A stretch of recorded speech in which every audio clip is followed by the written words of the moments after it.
Affaire Martinez-Zogo qui tente d'enterrer l'ex-journaliste patron d'Amplitude FM à Yaoundé en catimini. Ce sujet fera partie de notre réflexion ce soir et on va inviter l'écrivaine camerounaise d'international Calice Beyala pour réfléchir après s'en sortir sur sa page Facebook où elle posait cette problématique que le directeur général de Vision 4, M. Amougou Belinga, a été inculpé et placé sous mandat d'arrêt à la prison centrale de Konengue pour le cas de torture sur Martinez-Zogo. Eh bien, il n'est pas question qu'on commence à se précipiter sur son enterrement et pourtant, le contentieux n'est pas vidé.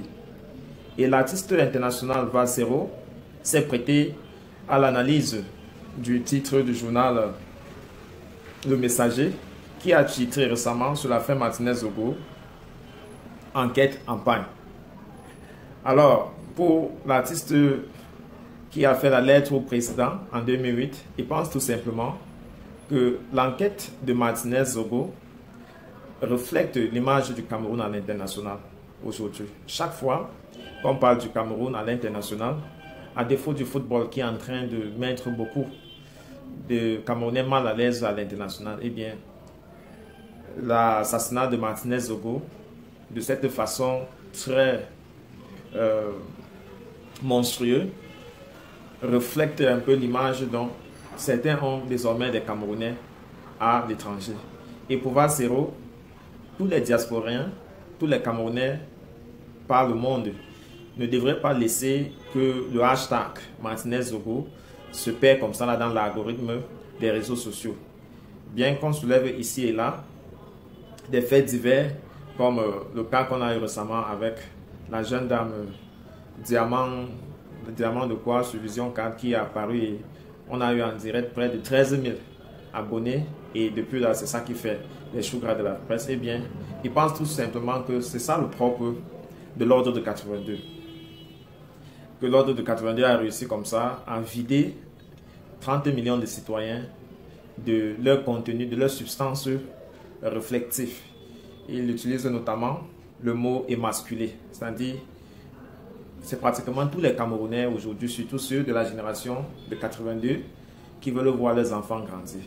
C'est eux qui ne tiennent pas face à la résistance et sont pratiquement contre tous ceux qui continuent d'ailleurs à parler du cas Martinez-Zogo. Tous ceux-là qui, comme ça, soutiennent la thèse de voir que la majorité du peuple ait accès à l'eau, à l'électricité, bien, à des biens qui nous sont communs, à l'exception du peuple qui ont en excès. Eh bien, on comprend que cette génération-là est la première victime, mais le plus gros souci qu'on a avec cette génération-là, c'est qu'elle a très vite jeté les éponges et maintenant son silence ou alors sa critique envers ceux qui continuent à croire à la résistance, ceux qui continuent à faire des plaidoyers pour que l'affaire Martinez-Zogo, pour que justice soit enfin faite sur le cas de Martinez-Zogo.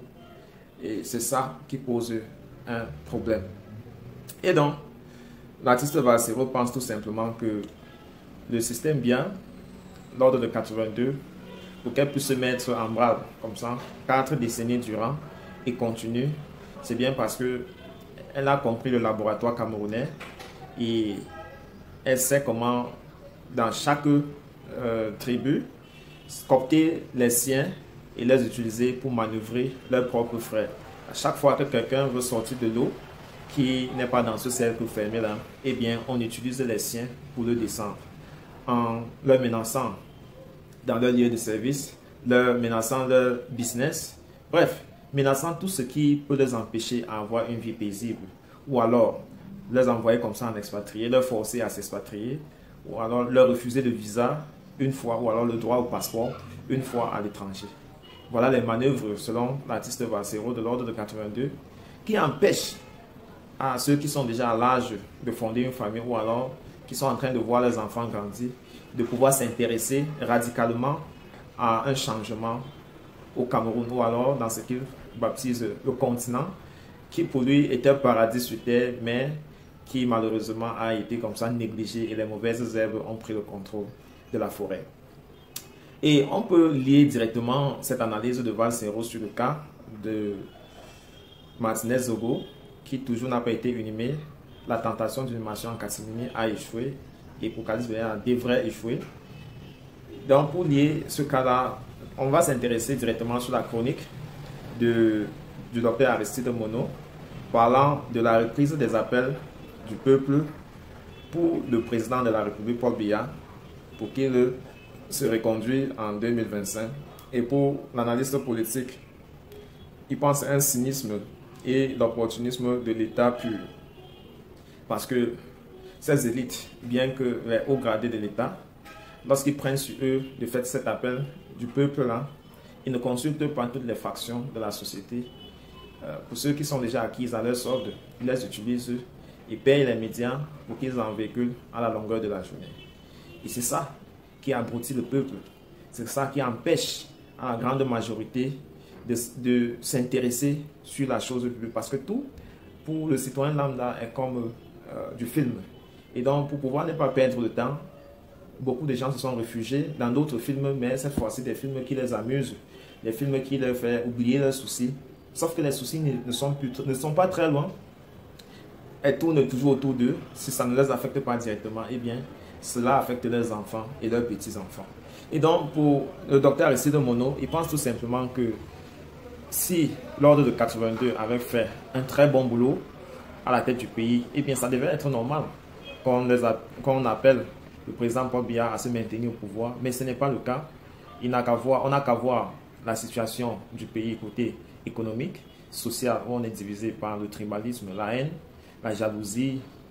Et dans la politique, c'est pratiquement le RDPC qui règne pratiquement en partie uni sur le Cameroun. Et lors de la dernière élection sénatoriale, vous avez vu vous-même que les 5 sièges que l'opposition a pu s'en partager, eh bien, c'était toujours par la magnanimité du chef de l'État.